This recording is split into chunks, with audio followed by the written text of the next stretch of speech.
Hello everyone, কেমন আছো তোমরা সবাই? আশা করি সবাই খুব খুব ভালো আছো, সুস্থ আছো। আমিও ভালো আছি। আর এদিকে আমি চালটা ধুয়ে নিচ্ছি, এখন ভাত বসাবো। আর ব্রেকফাস্টের জন্য আমার যা কিছু বানানোর মোটামুটি হয়ে গেছে। আমার মেয়ে আর হাজব্যান্ড খেয়ে নিয়েছে। আর এক সাইডে আমি ভাত বসাবো আর এক সাইডে চা বসিয়ে নেব, তাহলে হয়ে যাবে। আর পরে আমি সবজি বসাবো দুটো চুলোতেই, তো তাহলে তাড়াতাড়ি আমার হয়ে যায়। আর আমার যেহেতু ব্রেকফাস্ট হয়নি, তো আমি আজকে আম দিয়ে মুড়ি খাবো। আর এই আমটা আমি কেটে নিচ্ছি, আমার আম দিয়ে মুড়ি খেতে খুব ভালো লাগে। আমরা এখানে সিজনাল যে ফ্রুটগুলো হয় সেগুলো কিন্তু খুব ভালোভাবে খাই। আর চা আমি বসিয়ে দিলাম, ওরা ব্রেকফাস্ট করছে, তো ওদের হতে হতে এইদিকেও চাটাও হয়ে যাবে। আর এদিকে আমি বেডগুলো একটু ঝেড়ে নিচ্ছি, যেহেতু আদিয়া আজকে তাড়াতাড়ি উঠে গেছে। আমাদের সাথে ও কখনোই ওঠে না, একটু লেটই ওঠে। আর কালকে আমি যেহেতু পোছা লাগাইনি, সে কারণে আজকে একটু পোছা সকাল সকাল লাগিয়ে দিচ্ছি। আর না হলে কিন্তু রোদ উঠে গেলে আর আমি পারবো না।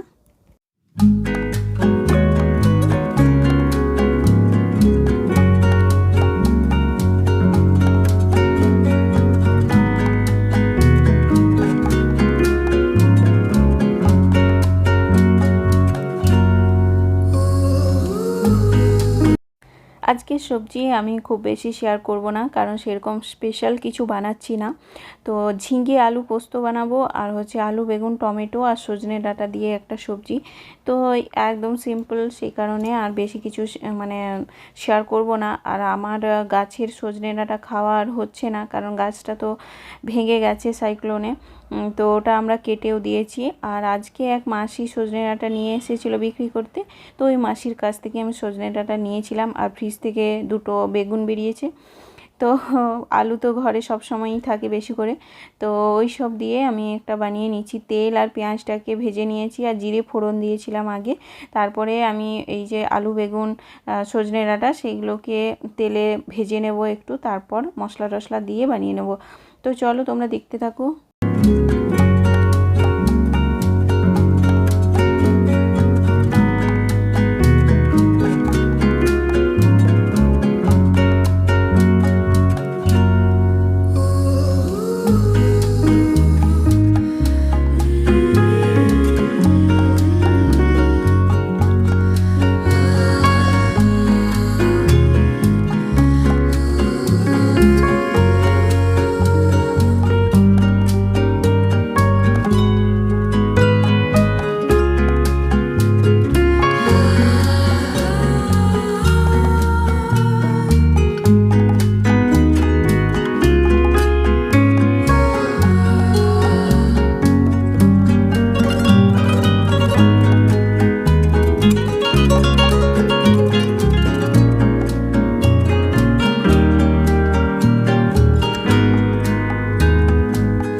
বিকেল হয়ে গেছে, আর বিকেলবেলায় একটু ফ্রুট আমরা খাই, তো তার জন্যই আমি আনারসটা কেটে নিচ্ছি। আর যেহেতু ভাতের সাথে আমরা আম খাই, তো সে কারণে খাওয়ার পরে আর আমরা ফ্রুটস খাই না, একদম বিকেলবেলায় পাইনাপল একটা করে কেটে দুজনা খেয়ে নিই। মেয়ে তো খায় না, ও কোনো ফ্রুটই খায় না, কেন জানি না। ও ছোটো থেকেই ফ্রুট পছন্দই করে না। ফ্রুটের যে গন্ধ, তার সেই গন্ধ ভালো লাগে না। এমনিতে ফ্রুটই খায়, কিন্তু ফ্রুট খাবে না। তো এদিকে আমি কেটে নিচ্ছি আনারসটা আর ওদেরকে দিয়ে দিই। আর আমি একটু রাখবো আমার জন্য। আর এখানে আমি এই যে নেটটা দেখছো, এই নেটটা পরিষ্কার করেছিলাম, তো সেটাই আবার লাগিয়ে দিলাম, না হলে মশা টশা ঢুকে যায়, সেই কারণেই নেটটা লাগানো।